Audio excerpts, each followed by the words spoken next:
મિત્રો અમદાવાદ પ્રેમનગર ગુરુકુલના જ્યારે 26માં જે 50 વર્ષ પૂર્ણ થઈ રહ્યા છે તેના અનુલક્ષમાં આપણે આ સ્વામિનારાયણ ભગવાનની જે દિવ્ય ધૂન ચાલી રહી છે તેને મિત્રો 234 કલાક થયા છે અત્યારે હાલ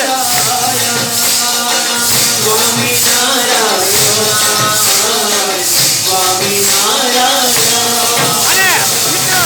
આપણા આ જપયજ્ઞની પૂર્ણાહુતિ મિત્રો 5 તારીખે થવાની છે